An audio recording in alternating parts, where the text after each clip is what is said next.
Amén. Amén. Bueno, bienvenidos todos. No sé si hay alguien que sea la primera vez que esté con nosotros. Tú no, ¿verdad? Ya te habías venido. Sí, es la segunda vez. Ok. No tenemos visitas hasta ahora. Entonces sabemos cómo es la dinámica. Tenemos la escuela, el receso y el sermón. Ya el resto de la dinámica la conocen. Estamos en nuestra escuela, en nuestra tercera clase, titulada La motivación detrás de la misericordia. Nuestra serie se llama Misericordia para la ciudad. Hoy estamos entonces, como les decía, en nuestra tercera clase, la motivación detrás de la misericordia. Según la Escritura, como hemos dicho ya en clases anteriores, la misericordia es una prueba de nuestra fe, de qué tan auténtica es nuestra fe. La fe verdadera, un cristiano que ha creído verdaderamente, eso es lo que hemos dicho, debe tener compasión cuando otros están en necesidad. ¿Sí? Eso lo estuvimos diciendo. Ahora, esa compasión que deberíamos tener por las necesidades de otros debe provenir de un sentimiento de culpa. Es que como yo tengo más que el otro, me siento mal por el otro porque tiene menos y yo tengo más, entonces me siento como culpable y por eso ayudo. O debe provenir de un sentido del deber. Es que como yo soy cristiano, debo ayudar. ¿Sí? Puede ser que ambas cosas te lleven a ayudar a otros y a ser misericordioso, pero esa no es la motivación que debe estar detrás de la misericordia. ¿Cuál es entonces la motivación detrás de la misericordia? No debe ser ni un sentido del deber, ni un sentido de culpa, ¿verdad? Y eso es lo que nos parte de esto, de la motivación, es lo que nos enseña la parábola del buen samaritano. En la parábola tenemos a este experto en la ley, que es el que le pregunta a Jesús, ¿verdad? ¿Quién es mi prójimo? Porque él le dice, ¿cómo haré para heredar la vida eterna? Entonces Jesús le hace otra pregunta y ahí empieza la discusión con él. Pero el texto señala algo, eso está en Lucas 10, 29. No lo voy a leer, solo una pequeña parte que es donde nos vamos a enfocar. Pero en el texto él dice el pasaje, él queriendo justificarse a sí mismo, pregunta, ¿quién es mi prójimo? Y ahí Jesús le cuenta la parábola, ¿no? Así empieza. Este experto en la ley quiere ganar el favor de Dios por sus propios esfuerzos. Él quería justificarse a sí mismo, es lo que dice el pasaje. Y mire lo que dice Lucas 10, 29. Él dice, pero queriendo él justificarse a sí mismo, dijo a Jesús, ¿y quién es mi prójimo? ¿Y quién es mi prójimo? O sea, ante lo que Jesús le dice, mira, tú vas a ganar la vida eterna si amas a Dios con toda tu mente, con todo tu corazón, con toda tu alma, con toda tu fuerza, y a tu prójimo como a ti mismo. Él debía llegar a la conclusión de que él no podía alcanzar eso, pero él lo que hace es que pregunta, ¿y quién es mi prójimo? A ver si es que él puede alcanzarlo. Él quería alcanzar la vida eterna con su propio esfuerzo. Jesús le hace ver al hombre que el favor de Dios, cuando él le narra la parábola del buen samaritano, el favor de Dios solo es dado por la misericordia de Dios. Y a través de la parábola Jesús también ilustra cómo es el tipo de amor que él demanda de los suyos, cómo es el amor cristiano. Jesús quería mostrarle a esta persona que se consideraba rico espiritualmente la realidad de su pobreza delante de Dios. La condición de cada uno de nosotros, de los que estamos aquí, así como la de este experto en la ley, es similar a la del hombre de la parábola que está despojado en el piso y que le quitaron lo que tenía, que está tirado en el camino a punto de morir. El experto en la ley y nosotros espiritualmente somos como el hombre tirado, no somos como el buen samaritano en principio. Nosotros somos como el hombre que está ahí medio muerto, sin ninguna posesión porque él lo robaron y él no tiene nada y está casi muriéndose. Así somos nosotros. Esa persona, el que está tirado en el camino, en la parábola, podía ayudarse a sí mismo, podía sanarse a sí mismo, aplicarse medicina a sí mismo, podía ir a un lugar donde lo atendieran. No, él no podía salvarse a sí mismo. Si nadie intervenía, él iba a morir, él iba a morir. Así como en la parábola del samaritano, Dios ha provisto de su riqueza para nosotros. Nosotros no podíamos salvarnos a nosotros mismos, nosotros no podíamos ayudarnos a nosotros mismos, nosotros no teníamos posesiones suficientes para entregarle al Señor y decir, sálvame. Así que Dios provee de su riqueza lo que era necesario para que nosotros recibamos de esa riqueza. Así como el samaritano se despoja de lo que tiene para ayudar a este hombre que no podía valerse por sí mismo. Eso es lo mismo que hace el Señor con nosotros. Dios nos dio a su Hijo, Él se despojó de su riqueza para que los que creen en Él ahora recibamos esa riqueza. No estamos hablando de dinero, ¿eh? Valga la aclaración. Y ahorita lo vamos a ver más claramente. Los que creen en Cristo han sido justificados por lo que Cristo ha hecho. Han sido justificados. Hemos recibido su justicia, esa es la riqueza. Ninguno puede justificarse a sí mismo, ninguno puede decir, yo estoy bien delante de Dios porque yo he hecho esto, he hecho esto, he hecho esto, he hecho esto, y ahí tengo una lista de puntos que acumulé y ahora estoy delante de Dios justificado. Nadie puede hacer eso. Nadie puede hacer eso. ¿Quiénes son los que han sido justificados? Solamente los que han creído en Jesucristo. Cuando hemos creído en Jesucristo, entonces Jesucristo nos justifica delante de Dios. Él está justificado, no por Él, sino por Cristo, por lo que Cristo hizo. Cristo es su justicia. Cristo es el que justifica a los que son de la fe, ¿verdad? Corintios, la segunda carta a los Corintios lo dice así, segunda a los Corintios 5:21. Al que no conoció pecado, lo hizo pecado por nosotros, o sea Jesús, que no conoció pecado, lo hizo pecado por nosotros para que fuéramos hechos justicia de Dios en Él. A Jesús, que no conoció pecado, el Señor lo hizo pecado por nosotros para que nosotros fuésemos hechos justicia de Dios en Él. De su riqueza se despojó y ahora nos da esa riqueza, la justificación. Segunda a los Corintios también, verso 8-9 dice, porque conocen la gracia de nuestro Señor Jesucristo, que siendo rico, sin embargo, por amor a ustedes, se hizo pobre, para que por medio de su pobreza, ustedes llegaran a ser ricos. Se entiende que no es de dinero, ¿verdad? ¿Se entiende? Por si acaso no es de dinero. Estamos hablando de la justificación, de la justificación. Ese es el evangelio de la gracia.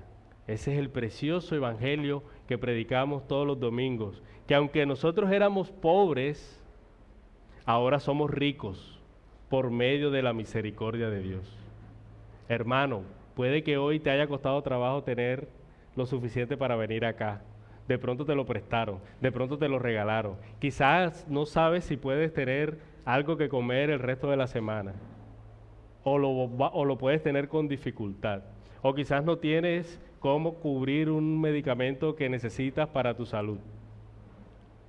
Mi hermano, tú eres rico, porque tu riqueza ya fue otorgada por misericordia cuando creíste en el Señor. Tú eres rico. Cristo se hizo pobre para hacerte rico. Así no tengas un peso en el bolsillo. Es más, no solo que no tienes, sino que debes. Estás en negativo. Tú eres rico.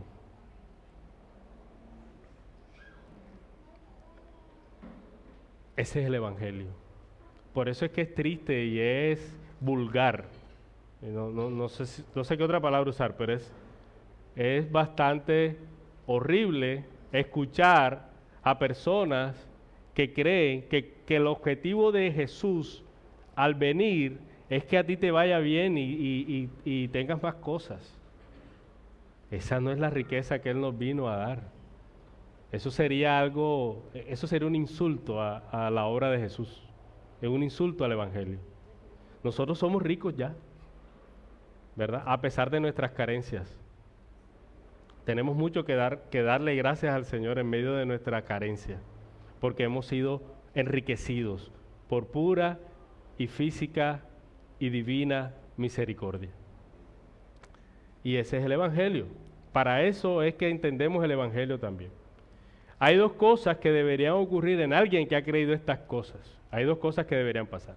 En primer lugar, una persona que ha creído el Evangelio debería compadecerse incluso de y sobre todo de los que son más ingratos y difíciles de tratar. Una persona que ha creído el Evangelio tiene la capacidad y debería compadecerse de aquellos que son difíciles, incluso de sus enemigos. ¿Sabes por qué? Porque cuando tú ves a otra persona ingrata, desobediente, que vive en rebeldía y abiertamente en pecado, que no le importa, tú puedes verte en él también, porque tú estabas ahí también. Así que tú no es que ahora seas una mejor persona, de tal forma que ves a los otros con desdén, sino que ahora tú entiendes lo que el Señor ha hecho contigo, que tú estabas allí y el Señor tuvo compasión y misericordia. ¿Cómo tú no tener compasión y misericordia por aquel que es ingrato, desobediente y rebelde si el Señor tuvo compasión de ti cuando tú también estabas ahí? Tú eras su enemigo. Puedes admitir que eras así y por eso te puedes compadecer. Yo no sé si ustedes han pensado esto. Yo lo he pensado en algún momento. Y si está conmigo, si no, pues oren por mí, hermano. Pero si usted ha pensado, no sé si usted ha pensado eso. Mira, solo vamos a ayudar, o la ayuda que nosotros podemos dar, solo pueden recibirla, personas con necesidad, pero que merezcan esa ayuda. Tienen que merecerla. Es cierto que nosotros debemos asegurarnos de no alcahuetear la pereza, ¿no? ¿Sí? De no alcahuetear la pereza, de no ayudar a alguien y con esa ayuda lo que estamos haciendo es dañarlo, porque estamos consintiendo su pereza o ciertos vicios o ciertas cosas. Eso es cierto. Nosotros tenemos que hacer misericordia con discernimiento. Con discernimiento. También es cierto, y no sé si todos estén de acuerdo con esto, pero es lo que dice la Biblia, que nosotros debemos preferir a los hermanos por encima de las necesidades de aquellos que no son hermanos. La Biblia dice, prefiéranse los unos por los otros. Especialmente ayuden a los de la familia de la fe. O sea, hay un orden ahí, ¿no? Eso es cierto. Hacer misericordia con discernimiento, preferir o tener en prioridad a los hermanos en necesidad. ¿Okay? Eso está en la Escritura. Sin embargo, cuando nosotros hablamos de misericordia, no podemos al mismo tiempo usar la palabra merecer. Porque nadie merece misericordia, por eso se llama misericordia. Porque la misericordia es dar lo que otro no merece. En el Evangelio nosotros vemos eso. Ninguno que ha recibido la riqueza del Evangelio la recibió porque lo merecía. Al contrario, todo el que ha recibido las riquezas del Evangelio, nadie las merecía. Así que nosotros no podemos usar la palabra misericordia y la palabra merecer en la misma oración. No se puede. Una cosa es tener discernimiento, con lo que hablábamos. Una cosa es saber a qué le damos prioridad según la Escritura, pero técnicamente nadie merece misericordia. Así que no podemos decir que la misericordia se la damos a los que la merecen, porque eso no tiene congruencia. Un cristiano que realmente entiende la gracia que ha recibido no debe descartar a alguien en necesidad porque no merece ser ayudado, porque él no es digno. La misericordia de Dios no se basó en el mérito. Él nos dio su misericordia para hacernos dignos. Interesante. No éramos dignos, no lo merecíamos, Él nos da su misericordia y ahora nos hace dignos. Así que no debemos limitarnos a dar misericordia exclusivamente a aquellos que alcancen un estándar de dignidad. Aquellos que, no, mira, lo que pasa es que esta persona sí uno le ve que tal cosa. En cambio que esta persona no, entonces más bien démosle a esto. Tenemos que tener cuidado, tenemos que pedir dirección al Señor, porque pudiéramos estar poniendo un estándar para que nuestra misericordia realmente sea merecida, y tenemos que tener cuidado con eso. Una cosa es tener discernimiento y otra cosa es etiquetar y filtrar la misericordia con base a nuestros propios estándares. Que el Señor nos ayude, porque no es fácil a veces hacer lo correcto al dar misericordia, pero que el Señor nos ayude. Mire lo que dice Lucas 6:32. Si aman a los que aman, ¿qué mérito tienen? Porque también los pecadores aman a los que los aman. Si hacen bien a los que le hacen bien, ¿qué mérito tienen? Porque también los pecadores hacen lo mismo. Si prestan a aquellos de quienes esperan recibir, ¿qué mérito tienen? También los pecadores prestan a los pecadores para recibir de ellos la misma cantidad. Antes bien, amen a sus enemigos y hagan bien, y presten no esperando nada a cambio, y su recompensa será grande y serán hijos del Altísimo, porque Él es bondadoso para con los ingratos y perversos. Sean ustedes misericordiosos, así como su Padre es misericordioso. A nosotros nos pasa con la misericordia como nos pasa, gracias mi hermano, como nos pasa con la evangelización. No, mira, yo no le voy a predicar el evangelio a Mari porque ella no se va a arrepentir. Tú le pones el filtro como si dependiera de ti su conversión. Arrepiéntete, Mari. Ay, están las Mari aquí, arrepiéntanse. Entonces tú dices, no, hombre, ¿para qué voy yo a gastar ahí tiempo, verdad? En esta persona. A veces nosotros nos rehusamos a hacer misericordia porque vemos, no, mira, esa persona no merece ser ayudada. Cuidado con eso. Porque en el Evangelio, como les decía, ocurrió todo lo contrario. Dios se encarnó y se hizo el más humilde por ninguno que me lo mereciera. ¿Qué tal si el Señor hubiera dicho, sabes que yo no voy a morir por esa gente? ¿Qué esperanza tendríamos? Por eso el mismo Jesús dice, sean ustedes misericordiosos así como su Padre es misericordioso. ¿Cómo es su Padre? Bondadoso para con los ingratos y perversos. La motivación detrás de la misericordia que hagamos como cristianos, pero también como iglesia, debe estar basada en la gracia de Dios. Esa es la motivación detrás de la misericordia. No es un sentimiento de culpa, no es un sentido del deber, sino entender la gracia de Dios. Mire, hermano, una persona que no ha comprendido el Evangelio, y si usted ha pensado eso, yo lo he pensado, puede decir algo como esto. Oye, pero yo he trabajado duro para tener las cosas que tengo. Y he aprovechado las oportunidades que me han dado. Así que cualquiera persona podría hacerlo. Él está así porque quiere. Por perezoso. Por descuidado. Esa expresión no debería provenir de alguien que ha entendido el Evangelio. Porque alguien que ha entendido el Evangelio debería decir, las cosas que yo tengo y el lugar donde yo estoy y la situación en la que yo me encuentro es pura gracia y misericordia de Dios. ¿Sabes por qué? Porque yo era como todo el resto del mundo. Pero el Señor de mí ha tenido gracia y misericordia y me ha dado más de lo que necesito, me ha prosperado, me ha ayudado, me ha sostenido.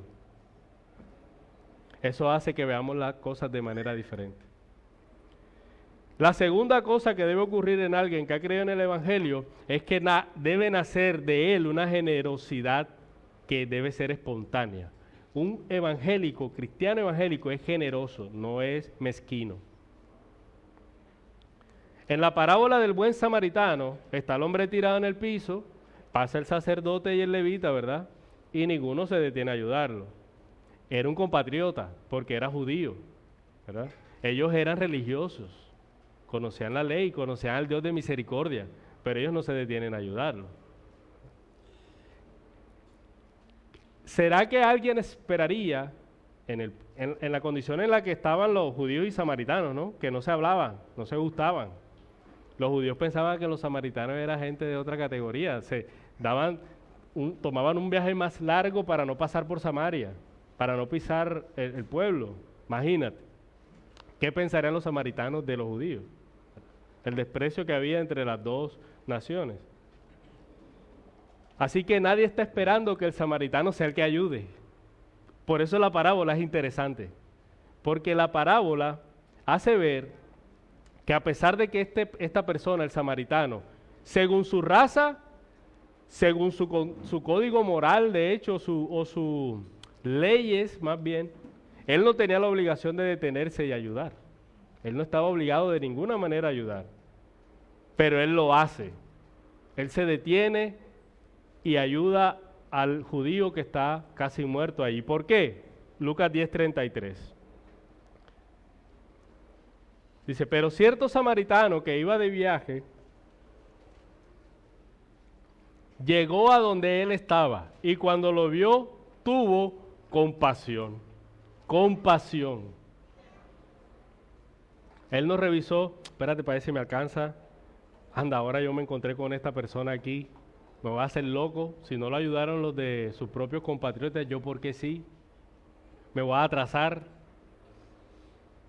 Él tenía todas las excusas posibles para no ayudar y nadie hubiera cuestionado al samaritano. Era samaritano. Era esperable que él no lo ayudara. ¿Y por qué lo ayuda? Porque tuvo compasión. La misericordia que Dios demanda de nosotros no debe ser la respuesta a una orden. Ah, bueno, vamos a hacer misericordia porque el Señor lo manda. Sí, el Señor lo manda. Pero no debería ser la razón por la cual nosotros hacemos misericordia. La razón debería ser, como hemos dicho, la gracia. Debe ser una respuesta generosa de nuestro corazón a haber entendido la misericordia que hemos recibido. Hacemos misericordia no solamente porque el Señor nos dice, sean misericordiosos, sino porque yo he entendido que he recibido misericordia y yo debo ahora ser generoso. Debe ser la respuesta de mi corazón a la misericordia de Dios. Es posible que se usen expresiones como esta para motivar a la misericordia. Oye, tú si eres egoísta, comiste lomo fino y manejas un carro y mientras tanto el mundo que se muera de hambre. Da, sé misericordioso. Es posible que esta expresión le lleve a una persona a decir, oye, sí, verdad, voy a dar más. Yo he sido como egoísta, tengo mucho y debería dar más. Es posible, pero también es posible que algunos, al contrario de motivar la misericordia, lo que lleve es a justificarse y diga, pero ¿qué tanta diferencia haría si yo dejo de tener un carro? ¿Qué tanto eso puede servir a las necesidades de otros? Además, eso se va a acabar. Si vendo el carro, eso se acaba y yo sigo andando en bus. Al final tampoco es que sea... Entonces al final mejor yo para qué hago nada. Otra, yo no tengo derecho de disfrutar del trabajo que yo... Tanto esfuerzo. Entonces, en vez de motivar a la misericordia, pudiera ser más bien motivar a la justificación para no hacer misericordia. Ese no es el recurso que debemos tener nosotros para llevar a alguien a la misericordia. La Biblia no usa la culpa como motivación para la misericordia. ¿Sabes qué usa la Biblia? El Evangelio. La gracia de Dios. Esa es la motivación detrás de la misericordia. Mire lo que Pablo le escribe a los Corintios. Segunda carta, capítulo 8. Pablo le escribe a los Corintios que los cristianos de Macedonia dieron generosamente para los que estaban pasando hambre en Jerusalén. En Jerusalén hubo una necesidad, había hambre, y Pablo se encargó de recoger ofrendas para los santos en Jerusalén, para la iglesia en Jerusalén. Así que él escribe a los Corintios diciéndole que él iba a ir y que recogieran ofrendas que él iba a llevar. Y él habla de los macedonios en ese pasaje. Dice, ahora hermanos, les damos a conocer la gracia de Dios que ha sido dada a las iglesias de Macedonia. Pues en medio de una gran prueba de aflicción, abundó su gozo. y su profunda pobreza sobreabundó en la riqueza de su liberalidad. Porque yo testifico que según sus posibilidades y aún más allá de sus posibilidades, dieron de su propia voluntad. Pablo le está diciendo a los corintios, oye, les quiero compartir de los hermanos de Macedonia. Ellos estaban en aflicción, ellos estaban también en pobreza, quizás en las mismas condiciones de aquellos a los que ellos querían ayudar. Pero ¿sabes qué abundó en ellos? Su gozo. Y dice que en su pobreza sobreabundó la riqueza de su liberalidad. Fueron generosos a pesar de sus condiciones. Él dice, ¿qué hicieron los macedonios? Suplicándonos con muchos ruegos el privilegio de participar en el sostenimiento de los santos. Los macedonios estaban también con dificultad, quizás con hambre también, pero decía, oye, déjenos participar, por favor. Nosotros queremos dar con generosidad para estos hermanos. Interesante. Perdón. Y esto no como lo habíamos esperado, dice Pablo, sino que primeramente se dieron a sí mismos al Señor y luego a nosotros por la voluntad de Dios. ¿Cuál fue su motivación? Querían salir en la carta a los Corintios y que todos leyéramos sobre los macedonios. Ni siquiera ellos sabían que su testimonio llegaría hasta nuestros días. Ellos dieron con liberalidad porque ellos se dieron al Señor. Los macedonios no estaban en mejores condiciones que aquellos que estaban en Jerusalén. Ellos también estaban en aflicción y pobreza. En medio de sus... a mí me impresionó cuando lo leí nuevamente este pasaje porque decía, en medio de su aflicción abundó su gozo. O sea, ellos estaban contentos de poder dar. En medio de sus necesidades también. Los macedonios... y Pablo dice, y se dieron a sí mismos al Señor. Los macedonios entendieron el Evangelio. Por eso ellos querían participar. Por eso ellos, a pesar de su escasez, dieron con liberalidad, con generosidad. Sobreabundó su riqueza en medio de su pobreza. Ellos no dieron según sus ingresos. Ellos dieron según lo que habían recibido en Cristo. Así funciona la misericordia. Así funciona nuestro dar. No en base a lo que nos ganamos, sino en base a lo que hemos recibido. Siempre vamos a quedar faltando. Nunca vamos a dar suficiente. Por eso siempre podemos dar más. Hermanos, cuanto más profunda y real sea nuestra experiencia, que nosotros vivamos y experimentemos la gracia de Dios, más generosos vamos a ser, más desprendidos vamos a ser. La gracia de Dios, que hace Dios en Cristo, o que nosotros podamos ver la gracia de Dios en Cristo como algo valioso. Entre más valioso sea esa gracia para nosotros, menos valioso será las otras cosas. El carrito, la cuentica, el trabajito, la casita, el lotecito. Porque hay unos que tienen casi lote. Cuando nosotros veamos el Evangelio brillando, hermanos, como debe brillar, y entre más cerca estemos de comprender su grandiosidad, su majestuosidad, la profunda misericordia que Dios ha tenido, ya estas cosas ya pierden su brillo. Y por eso nos va a costar menos desprendernos de ellas para hacer misericordia. Porque tenemos ahora algo más valioso. Somos ricos, hermanos. Somos ricos. Pablo le dice a los de Filipo, Filipenses 2:3, no hagan nada por egoísmo o por vanagloria, sino que con actitud humilde cada uno de ustedes considera al otro como más importante que a sí mismo, no buscando cada uno sus propios intereses, sino más bien los intereses de los demás. Haya pues en ustedes esta actitud que hubo también en Cristo Jesús, el cual existía en forma de Dios, el cual, aunque existía en forma de Dios, no consideró el ser igual a Dios como algo a qué aferrarse, sino que se despojó a sí mismo, tomando forma de siervo, haciéndose semejante a los hombres. Cristo no consideró el ser igual a Dios como algo a que aferrarnos, y nosotros nos estamos aferrando a la casa, al carro, al sueldo, al teléfono, a las cositas estas, ¿verdad? Como cristianos, hermanos, hemos sido liberados Y ahora podemos negarnos a nosotros mismos y ser verdaderamente humildes como el Señor. Porque la verdadera humildad no es pensar menos de mí. No es decir, no es que yo, no es como, no, es pensar menos en ti. Porque Pablo dice, piense a sí mismo, cada uno piense de sí mismo con cordura, con buen juicio. No es que piensen menos de ti, no, eso no es humildad. Es que piensen menos en ti. Es que piensen menos en lo que tú necesitas, en lo que te hace feliz, en lo que... No, la humildad radica en pensar menos en ti y pensar más en los demás. Y eso fue lo que hizo Cristo, ese es el Evangelio. Él no consideró el ser igual a Dios como algo a que aferrarse y se entregó completo por los suyos. En un sermón sobre este pasaje, un pastor, apellido Warfield, explica lo que significa seguir el ejemplo de Cristo y se lo quiero leer porque me parece muy bonito cómo lo plantea el pastor aquí. Dice, su amor por otros lo trajo al mundo para olvidarse de sí mismo e involucrarse en las necesidades de los demás. Su amor por otros lo trajo al mundo para olvidarse de sí mismo y involucrarse en las necesidades de los demás. Dice, el autosacrificio no consiste en ignorar nuestros tiempos y a nuestros semejantes. Más bien consiste en involucrarnos profundamente con ellos. Significa olvidarse de uno mismo para servir a los demás. Lo que hizo Jesús.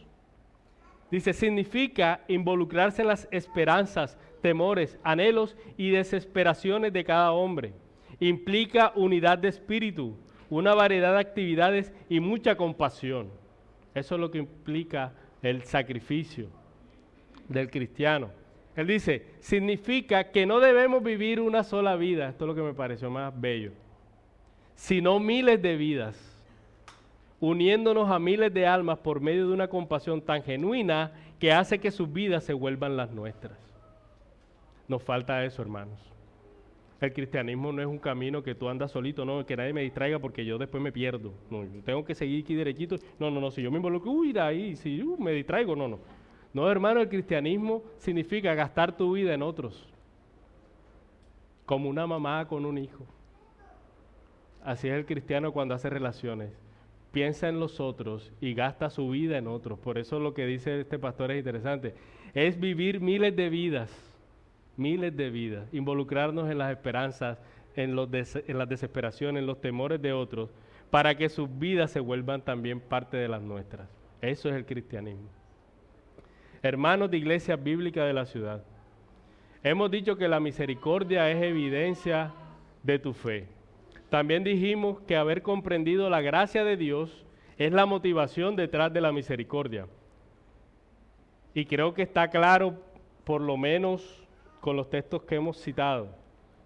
Pero quizás algunos de los que están aquí, todavía hoy, después de 3 clases más una introducción, y de los mensajes de John, aún no tiene interés en participar en obras de misericordia. Es posible que eso pase. Y entienden que son cristianos verdaderos. Yo soy cristiano, pero yo no quiero participar de eso. Puede ser. ¿Eres tú uno de ellos? Es posible que sea así, que nosotros no dudemos de nuestra fe y sin embargo no estemos interesados en servir a las necesidades de los demás. Puede ser que seas un verdadero creyente, puede ser, pero quizás tu corazón está dormido y no está siendo sensible al llamado que tienes a la misericordia. Eso puede pasar. Espero que no y vamos a orar por eso, porque nuestra oración es que lo que estamos enseñando no sea aprender de misericordia, sino movernos a la misericordia. Y que la motivación, como decía, no sea hacerte sentir mal porque no eres misericordioso, no es llevarte a sentir culpa para que seas misericordioso, sino que puedas por el Evangelio entender que estás llamado a ser misericordioso porque has recibido misericordia.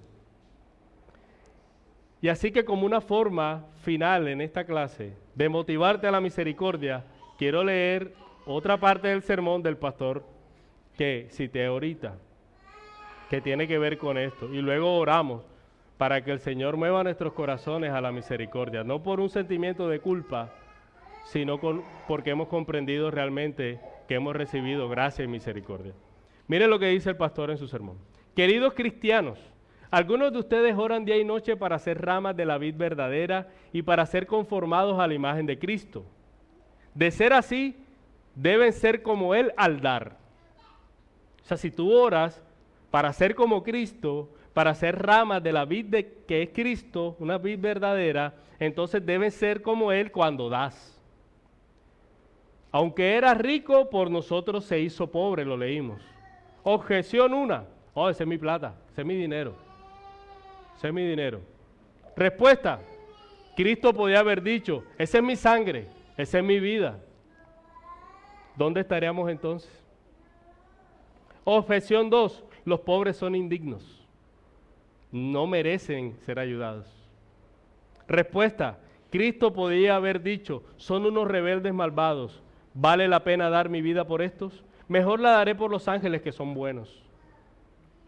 Pero no, dejó a las 99 y buscó a la perdida. Tú dio su sangre por los indignos. Objeción 3, los pobres pueden abusar. Esa me gusta, porque yo la he dicho también. No sé si usted ha pensado eso, es que pueden abusar. Se puede volver esto una sinvergüenzura. ¿Sí o no? Respuesta, Cristo podría haber dicho lo mismo y con toda la razón. Cristo sabía que miles pisotearían su sangre, que la mayoría la despreciarían, que muchos la tomarían como una excusa para pecar más, aún así dio su sangre. Oh queridos cristianos, si quieren ser como Cristo, den mucho y den con frecuencia. Den libremente a los malvados y a los pobres, a los ingratos y a los indignos. Cristo es glorioso y feliz, y así lo serán ustedes. No es su dinero lo que quiero, sino su felicidad, dice el pastor. Recuerden que él mismo dijo, hay más dicha en dar que en recibir. La motivación detrás de la misericordia, hermanos, es el Evangelio, es la gracia de Dios, el Evangelio de Jesucristo. Vamos a orar.